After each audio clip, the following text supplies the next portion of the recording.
नमस्कार, मैं हूं श्वेता सिंह और आप देख रहे हैं आज तक। हम काशी में हैं और काशी में ही काशी विश्वनाथ मंदिर का पुनरुद्धार कभी 1780 में अहिल्याबाई होलकर ने करवाया था। उसके लगभग 241 साल बाद प्रधानमंत्री नरेंद्र मोदी ने काशी विश्वनाथ का पुनरुद्धार किया है और वहां पर काशी विश्वनाथ धाम एक नया कॉरिडोर नजर आ रहा है।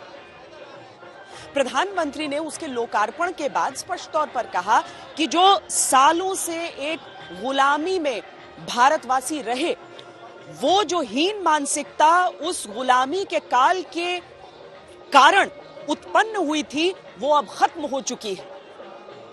अब जयपुर में रविवार को राहुल गांधी का दिया हुआ एक बयान याद कीजिए, जिसमें राहुल गांधी ने यह कहा कि 2014 से हिंदुत्ववादियों का राज है और अब जरूरत है हिंदुओं का राज वापस लाने की। गौरी निरंतर विभूषित वाम भागम नारायण प्रिय मनंग मदापहारम वाराणसी पुरपतिम भज विश्वनाथ। हर हर महादेव, हर हर महादेव। चुनावी राज्य उत्तर प्रदेश में प्रधानमंत्री अपने संसदीय क्षेत्र वाराणसी में काशी विश्वनाथ को नया रूप देने वाले अपने ही ड्रीम प्रोजेक्ट का लोकार्पण करते हैं। औरंगजेब के राज में काशी विश्वनाथ के इतिहास को मिटाने की कोशिश हुई। पीएम कहते हैं कि विनाश की हर कोशिश के चलते पनपे हीनता के भाव को भारत ने खत्म कर दिया। विनाश करने वालों की शक्ति कभी भारत की शक्ति और भारत की भक्ति से बड़ी नहीं हो सकती। याद रखिए, जैसी दृष्टि से हम खुद को देखेंगे, वैसी ही दृष्टि से विश्व भी हमें देखेगा। मुझे खुशी है कि सदियों की गुलामी ने हम पर जो प्रभाव डाला था, जिस हीन भावना से भारत को भर दिया गया था, अब आज का भारत उससे बाहर निकल रहा है। इन तस्वीरों को अब सिर्फ काशी विश्वनाथ में हुए अभूतपूर्व परिवर्तन की नजर से मत देखिए, भारतीय राजनीति में आते बदलाव के नजरिए से देखिए, जहां बहुसंख्यक वोट के लिए खुद को हिंदू बताने वाली सियासत को सांप्रदायिकता बताया जाता रहा, जहां हिंदुत्व मतलब राजनीति में एक लंबे वक्त तक हीन भाव जताया जाता रहा, जहां हिंदू राजनीति को दशकों तक दूर से बीजेपी विरोधी दल नमस्कार करते रहे और अपना धर्मनिरपेक्षता के नाम पर बीजेपी के विरोध में गठबंधन करते रहे। क्या अब उसी हिंदू वोट की राजनीति को हीन भावना से देखने वाला वक्त खत्म हो गया? अब तक जहां हिंदू और हिंदुत्व की माला अकेले बीजेपी के पास रही, अब उसी बहुसंख्यक हिंदू वोट के लिए हर दल डुबकी लगाना चाहता है। आप सब हिंदू हो, हिंदुत्ववादी नहीं। और ये देश हिंदुओं का देश है, हिंदुत्ववादियों का नहीं। और आज अगर इस देश में महंगाई है, दर्द है, दुख है, तो ये काम हिंदुत्ववादियों ने किया है। हिंदुत्ववादियों को किसी भी हालत में सत्ता चाहिए। राष्ट्रीय स्वयंसेवक संघ यही कहता है कि भारत हिंदुओं का देश है। आरएसएस का राजनीतिक वर्जन बीजेपी भी कहती है कि ये हिंदुओं का देश है। अब कांग्रेस के पूर्व अध्यक्ष राहुल गांधी भी कहते हैं कि ये हिंदुओं का देश है और आप सब हिंदू हो। तो जो संघ कहता आया, जो बीजेपी कहती आई, वही राहुल गांधी कहते हैं, बस अपना हिंदू अलग बताकर। आप सब हिंदू हो, हिंदुत्ववादी नहीं। और ये देश हिंदुओं का देश है। माने कांग्रेस अब अपना हिंदू मॉडल अलग से लाती है। किसके सामने? बीजेपी के सामने, जिसने 1989 यानी 32 वर्ष पहले अपने पार्टी के पालमपुर अधिवेशन में पहली बार राम मंदिर को अपने एजेंडे में शामिल करके हिंदू और हिंदुत्व की राजनीति को पूरी तरह अपनाया। जहां अयोध्या से लेकर सोमनाथ, केदारनाथ और अब काशी विश्वनाथ तक या तो मंदिर निर्माण हो रहा है या आधुनिकीकरण, सब कुछ बीजेपी सरकार के राज में। तब हिंदू हिंदुत्व की राजनीति का सबसे सफल मॉडल लेकर सत्ता में कायम प्रधानमंत्री आज के भारत का नया स्वरूप बताते हैं और राहुल गांधी हिंदुओं के देश में हिंदुत्ववादी का राज। आज का भारत सिर्फ अयोध्या में प्रभु श्री राम का मंदिर ही नहीं बना रहा, बल्कि देश के हर जिले में मेडिकल कॉलेज भी बना रहा। आज का भारत सिर्फ बाबा विश्वनाथ धाम को भव्य रूप ही नहीं दे रहा, बल्कि गरीब के लिए करोड़ों पक्के घर भी बना रहा है। 2014 से इन लोगों का राज है, हिंदुत्ववादियों का राज है, हिंदुओं का नहीं। सही है ना? हिंदुत्ववादियों का राज है, हिंदुओं का नहीं। और हमें एक बार फिर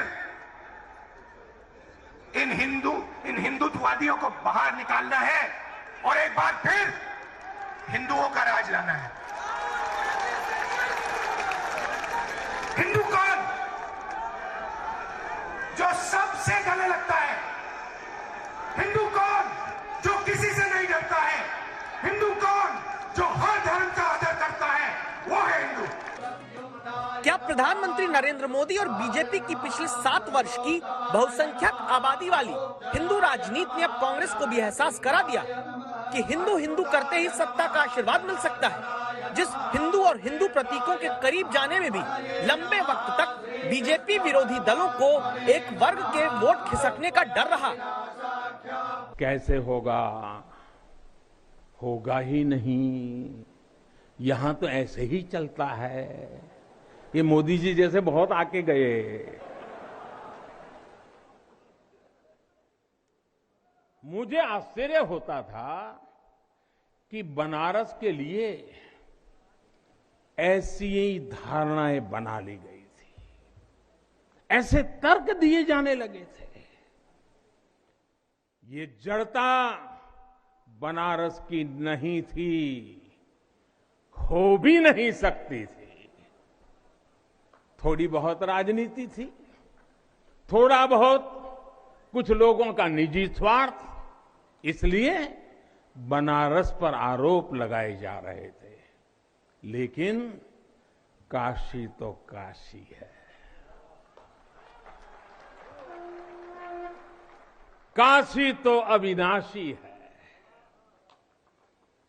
काशी में एक ही सरकार है।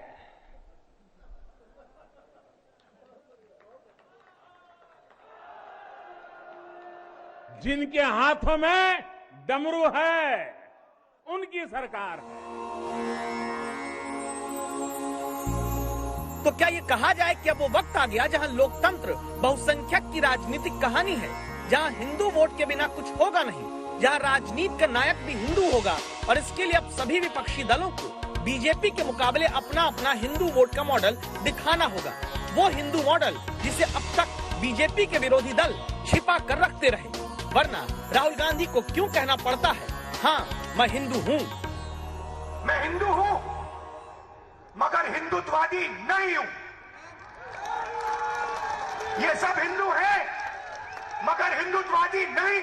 एक लंबे समय से भारतीय जनता पार्टी पर धर्म की राजनीति का आरोप लगता रहा है और सेक्युलरिज्म के नाम पर जो बाकी विपक्षी पार्टियां हैं वो सब एकजुट होकर ये कहती हैं कि हम अनसेक्युलर सांप्रदायिक भारतीय जनता पार्टी को सत्ता में नहीं आने देना चाहते। लेकिन अगर हिंदुओं के राज की बात कर ली जाती है तो क्या हम ये समझें कि एक लंबे समय तक जो अल्पसंख्यक तुष्टीकरण की राजनीति चली थी वो अब बहुसंख्यकों की राजनीति होने वाली है? क्या जो तमाम पार्टियां हैं वो अपने अपने ब्रांड का एक हिंदू मॉडल की राजनीति लेकर सामने आएंगे? क्या देश उसी दिशा में आगे बढ़ रहा है? राहुल गांधी ने खुद को हिंदू और पीएम मोदी बीजेपी को हिंदुत्ववादी बताकर अपने हिंदू मॉडल को सही बताने की कोशिश तब की है जब वाराणसी में प्रधानमंत्री काशी विश्वनाथ कॉरिडोर के निर्माण में अपना पसीना बहाने वाले श्रमिकों पर 10 मिनट तक फूल बरसाते रहे।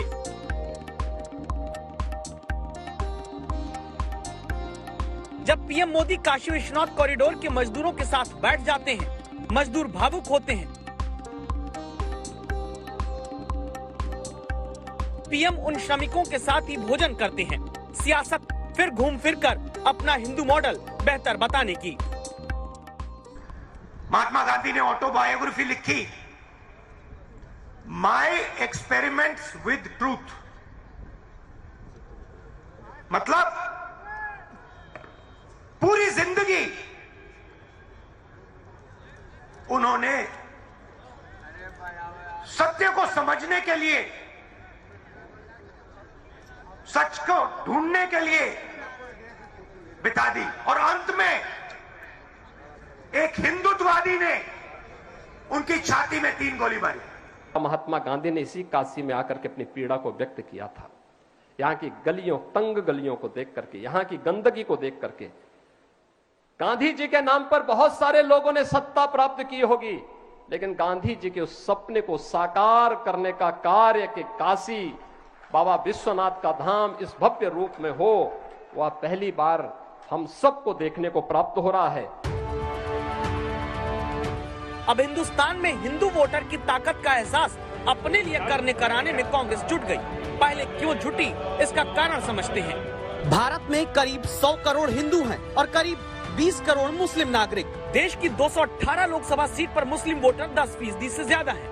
20% से ज्यादा मुस्लिम वोटर वाली लोकसभा सीट भारत में 92 है, लेकिन 20 से 50% वाली मुस्लिम वोटर की 92 सीट के नतीजे देखें तो पता चलता है हिंदुत्व की राजनीति करने वाले बीजेपी गठबंधन ने 2014 में इनमें से 41 सीट और 2019 में 45 सीट जीती।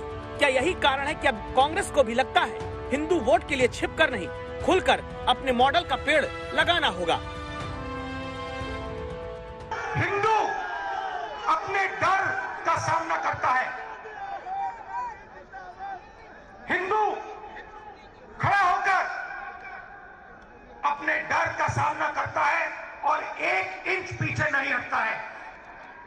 वो शिवजी जैसे अपने डर को निगल जाता है, पी लेता है। हिंदुत्ववादी भाइयों बहनों अपने डर के सामने झुक जाता है, अपने डर के सामने वो मत्था टेकता है। हिंदुत्ववादी को उसका डर डुबा देता है और इस डर से उसके दिल में नफरत पैदा होती है। खुद को हिंदू और बीजेपी को हिंदुत्ववादी बताने वाली कांग्रेस आज वापस हिंदू की बात करने लगी, जबकि एक लंबे वक्त तक हिंदू मॉडल पर ही कांग्रेस चलती रही। पंडित जवाहरलाल नेहरू ने हिंदू धर्म के बारे में अपनी किताब मेरी कहानी में लिखा था कि हिंदू धर्म में गजब की दृढ़ता है, अपने आप को जिंदा रखने की जबरदस्त ताकत है। महात्मा गांधी ने सोमनाथ मंदिर के निर्माण में सरकारी फंड के इस्तेमाल के लिए मना किया था, लेकिन इस मनाही के बावजूद सोमनाथ मंदिर जनता के दान से नहीं बल्कि सरकारी फंड से ही बना। इंदिरा गांधी एक मुखी रुद्राक्ष पहनती रही। आपातकाल के बाद देवराहा बाबा से इंदिरा गांधी ने आशीर्वाद दिया। राजीव गांधी के राज में ही राम जन्मभूमि का ताला खुला। 1989 के बाद बीजेपी के एजेंडे में राम जन्मभूमि आ गया, हिंदू हिंदुत्व आ गया और कांग्रेस का हिंदू नजरिया अल्पसंख्यक तुष्टीकरण की तरफ कहते हैं बढ़ता चला गया। अब वापस हिंदू मॉडल राहुल गांधी लगाना चाहते हैं, जहां राजनीतिक विश्लेषक मानते हैं कि कांग्रेस मूल हिंदू और हिंदुत्व की लाइन भूलकर बीजेपी की पिच पर खेलकर गलती कर रही है। 16 जनवरी 1999 में जो सोनिया गांधी कांग्रेस की अध्यक्षा थी, कांग्रेस वर्किंग कमेटी ने एक रेजोल्यूशन पास किया और उसमें लिखा है, अंग्रेजी का जो एक वाक्य है वो मैं यहाँ दोहराना चाहता हूँ, Hinduism is the sole guarantor of secularism in India. ये उन्होंने कहा कि हिंदू धर्म जो है वही सेक्युलरिज्म को, देश का जो धर्मनिरपेक्षता है उसका सबसे बड़ा उसका गारंटर है। ये बात अब कांग्रेस क्यों नहीं जनता के बीच में जाकर डंके की चोट पे कहता है। अब बीजेपी को उसी के मंत्र से हराने के लिए कांग्रेस सारी कोशिश में जुटी है। क्या इसका सीधा सा अर्थ ये नहीं कि बहुसंख्यक देश के चुनावी लोकतंत्र में हिंदू वोट को हराने के लिए हिंदू राजनीति का ही सहारा लेना होगा, भले उस मॉडल पर कांग्रेस हिंदुत्ववादी न कहकर स्टिकर कुछ भी लगाए। जयपुर से शरद कुमार के साथ कुमार अभिषेक, वाराणसी आज तक।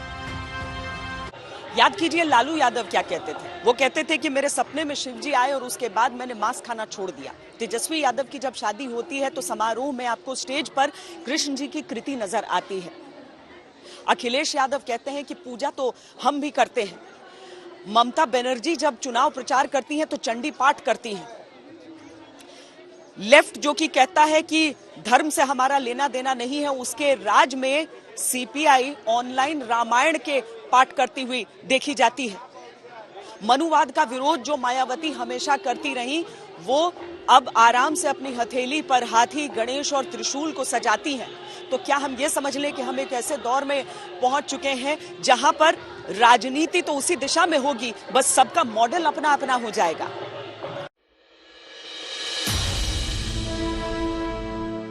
ये प्रतीक है हमारे भारत की सनातन संस्कृति, ये प्रतीक है हमारी आध्यात्मिक आत्मा का, ये प्रतीक है भारत की प्राचीनता का, परंपराओं का, भारत की ऊर्जा का, गतिशीलता का।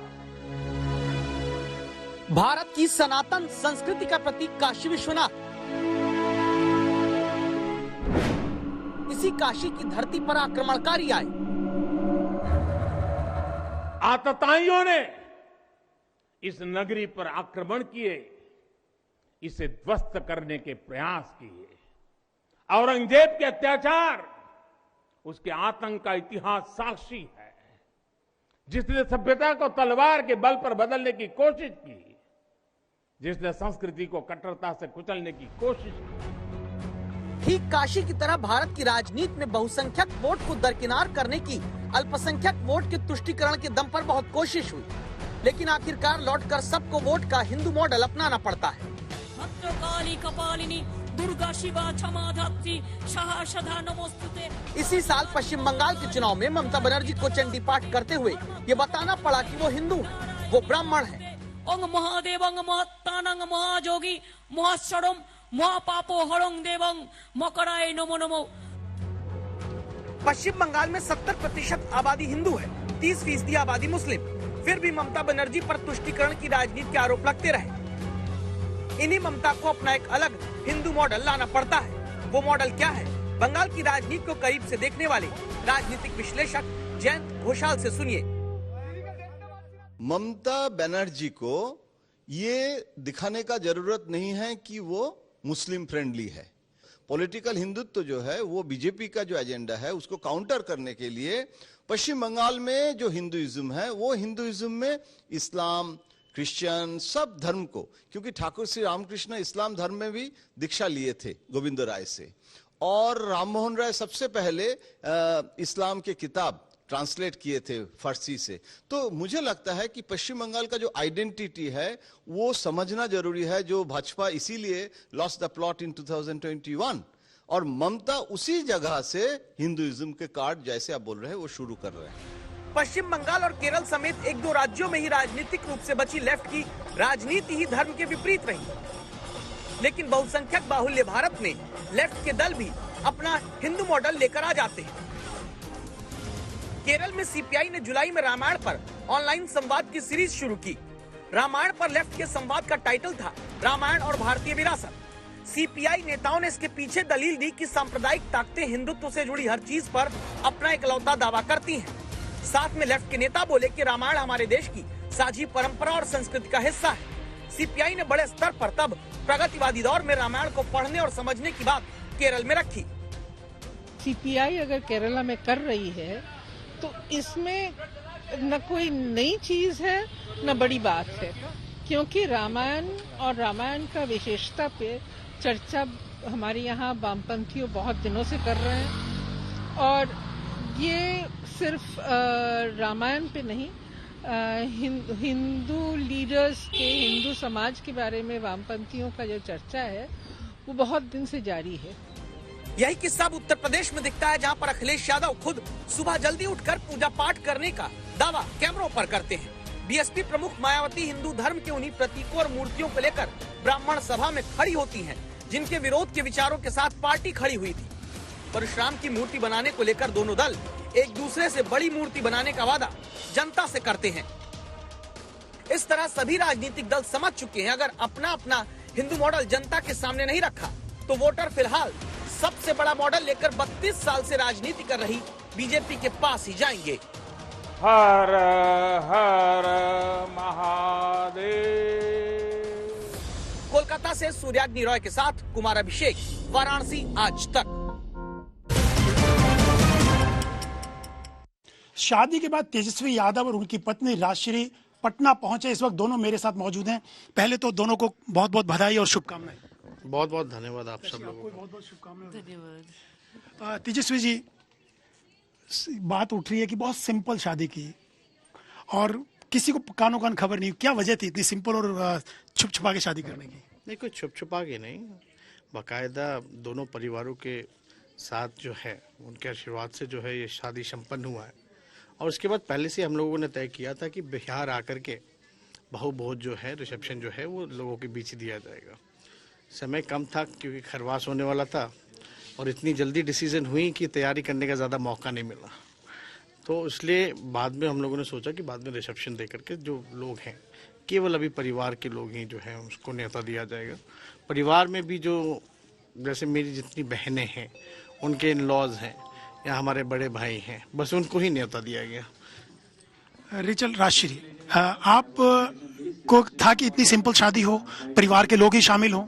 बिल्कुल, हमेशा से यही चाहते थे, बस फैमिली जो अपने लोग हैं वो यहाँ साथ में रहे, ऐसे आशीर्वाद दे बड़े। किसी को बुलाए नहीं क्योंकि आप विपक्ष के नेता हैं, बिहार विधानसभा के लालू प्रसाद यादव के छोटे बेटे हैं। इतने लोग थे, लोग उम्मीद कर रहे थे कि बुलाया जाएगा, लेकिन बिल्कुल परिवार के लोग ही, बहुत छोटी सिंपल शादी। कोरोना की वजह से हुई, क्या वजह रही? सारे रीजंस में, अभी कोरोना का नया वेरिएंट भी आया था और सब कुछ इतनी जल्दी तय हुआ। आपको भी पता है लगन में कहीं कोई जगह भी नहीं मिलती। और आप ही बताएं, अगर सब लोगों को बुलाया जाता तो दिल्ली में कहाँ ऐसी जगह है जहाँ लोग सारे फिट हो पाते हैं। तो हम लोगों ने सोचा अभी सिर्फ परिवार के बीच रखा जाए, बाद की जो रिसेप्शन है, क्योंकि जो बहु भोज है वो भी एक विवाह का जो है अंग है, पार्ट है। लेकिन कानों कान किसी को खबर नहीं हुई, ना मीडिया को खबर हुई। एक दिन पहले पता चला कि आपकी एंगेजमेंट और शादी दोनों एक ही दिन हो रहे हैं, किसी को पता नहीं, आपके नजदीकी लोगों को पता नहीं। ऐसी क्या वजह थी? शादी होगी तो बाद में पता चलेगा ही, हम इसको थोड़ी ना छुपा के रखेंगे। जाहिर सी बात है, शादी होना था, हम लोग सोचे कि थोड़ा सीक्रेट इसको रखा जाए, बाद में जो है लोगों को पता चल जाएगा। क्योंकि आप मीडिया के जरिए जो है बहुत लोगों को सूचना मिलती है। और आपने भी लास्ट विवाह तेज प्रताप जी का देखा होगा, मंच भी टूटा, काफ़ी भीड़ हुई। तो इस वजह से जो परिवार के लोग हैं, उन्हीं लोगों की राय थी कि सिर्फ क्योंकि दो अलग अलग परिवार हैं और दोनों में ज़्यादा एक दूसरे से इंटरेक्ट करें, परिवार के लोग एक दूसरे को जाने पहचाने, इसलिए हम लोगों ने एक स्पेस जो है वो देने का मौका किया। वरना अगर सब लोगों को बुलाया जाता, राष्ट्रपति जी हों, प्रधानमंत्री हों, मुख्यमंत्री हों, तो सब लोग जो है उनके होस्ट में ही लगे रहते हैं, तो परिवार को आपस में बैठ करके बात करने का जो समय जो है वो नहीं मिल पाता।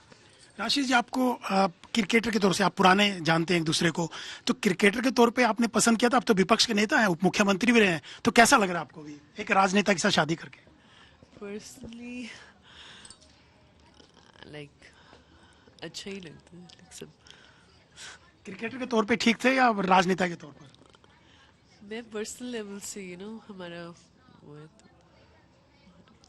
अच्छा, आप बताइए कितना पुराना जानते हैं आप? कहा जा रहा है कि आप स्कूल टाइम से साथ पढ़ते थे, तब से एक दूसरे को जानते हैं, तब से आपकी दोस्ती थी। नहीं, अब कहा जा रहा है, हाँ, लंबे समय से हमारी जान पहचान था, दोस्ती थी। और पिताजी ने पूछा शादी करना है तो कोई लड़की है तो बताओ, तो हमने बताया, उनको मिलवाया, उनको पसंद आई, दोनों परिवार मिले और झटपट तैयार हो गए सब। नहीं तो कब बताया आपने? बहुत पहले ही बता दिया था या बाद में कहा लालू जी ने, राबड़ी जी ने कि शादी करनी है आपकी, तो आपकी समझ में कोई लड़की है या हम ढूंढे कोई, तो आपने कब बताया उनको? नहीं, अब ऐसे नहीं, बट हिंट तो उनको था, तो हमने बताया भी था पहले भी जो पूछे। फिर अभी आप जान रहे हैं कि बिहार का चुनाव भी बीच में आ गया था, तरह तरह की कोरोना भी था, तो इस वजह से थोड़ा डिले वगैरह तो लालू जी और राबड़ी लालू जी की तबीयत भी ठीक नहीं थी और हम लोगों के साथ भी नहीं थे, रांची में थे, आप सब लोगों को पता है। तो समय का इंतजार था, अब जब समय मिला तो सब कुछ हो गया। लालू जी और राबड़ी जी का क्या कहना था जब आपने बताया कि ऐसे मैंने एक लड़की ढूंढ रखी है, आपको कष्ट करने की जरूरत नहीं? नहीं, पापा मम्मी इस मामले में जो है उनका यही राय था कि जहाँ बच्चे खुश रहें बस, क्योंकि माता पिता का सबसे बड़ा कामना यही होता कि बच्चे खुश रहें। और अब तो नए ज़माने में ये सारी चीज़ें बहुत पीछे छूट गई हैं और हम लोग तो समाजवादी नेता रहे हैं। लोहिया जी ने भी कहा था कि भाई एक बार अगर किसी से कमिटमेंट हो जाए तो किसी महिला से तो आप पूरा आप रही, और हम लोग समाजवादी लोग भेदभाव करते नहीं हैं।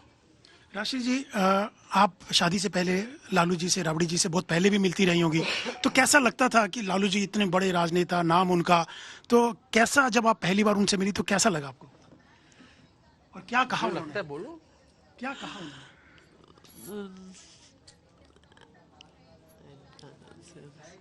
आपकी मुलाकात कैसे रही लालू जी और राबड़ी जी? बहुत अच्छी रही थी।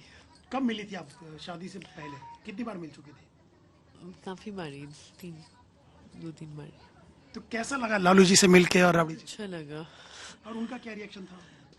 वो बहुत like down to earth, very nice.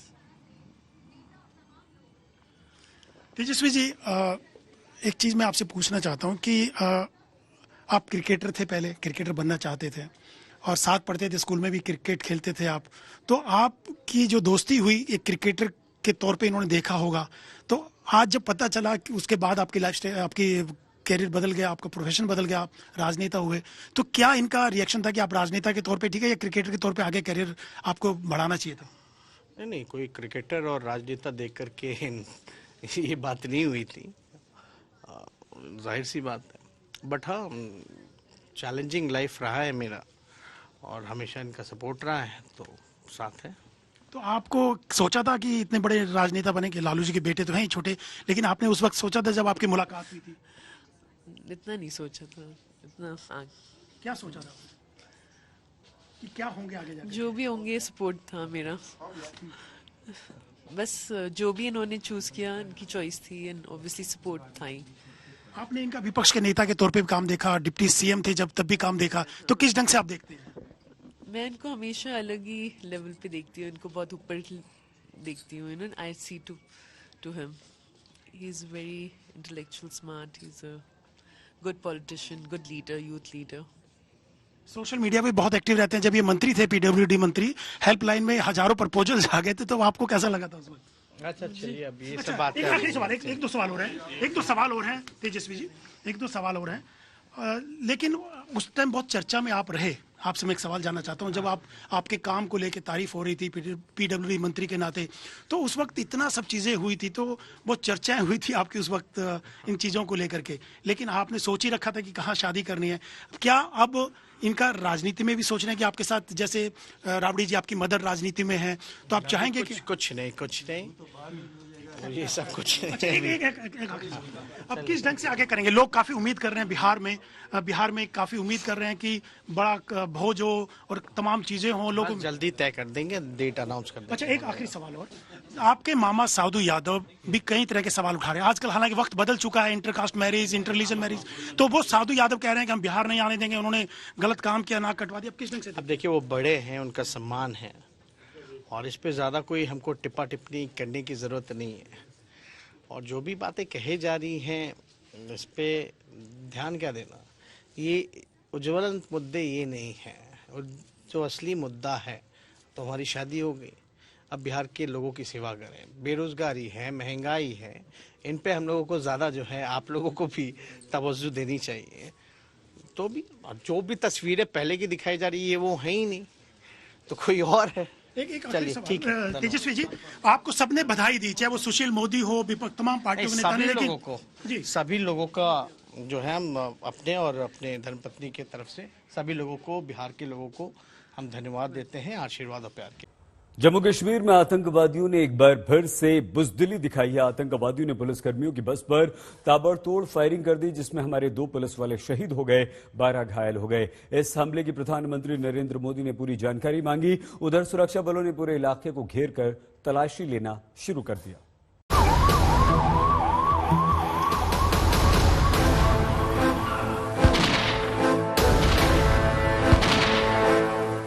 ये जम्मू कश्मीर में आतंकवादियों के हौसले पस्त होने का सबसे ताजा सबूत है। जम्मू कश्मीर पुलिस की ये वही बस है जिस पर आतंकवादियों ने घात लगाकर हमला किया। आतंकवादियों ने बस को रोकने के लिए टायर को निशाना बनाया और जवानों पर फायरिंग शुरू कर दी। आप देख सकते हैं कि आतंकवादियों ने ताबड़तोड़ गोलीबारी करके इस बस को किस तरह से छलनी कर दिया।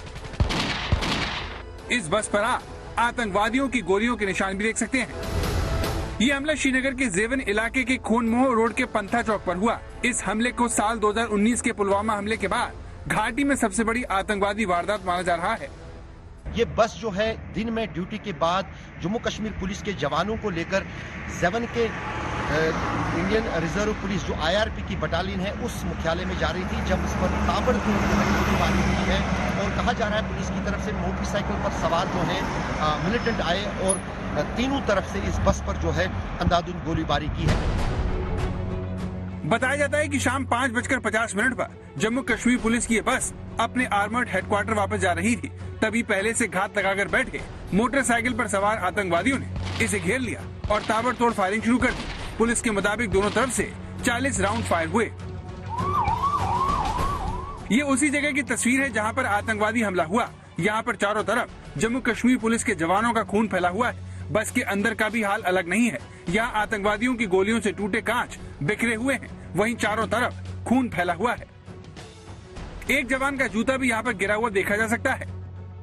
श्रीनगर के जिस जेवन इलाके में हमला हुआ वो काफी सुरक्षित माना जाता है। यहाँ पर जम्मू कश्मीर पुलिस का आर्मर्ड हेडक्वार्टर होने के अलावा BSF का एक कैंप है जहाँ पर BSF के IG रहते हैं। CRPF का बटालियन हेडक्वार्टर भी इसी इलाके में है। वहीं थोड़ी दूर पर सेना का 15वीं कोर मुख्यालय है।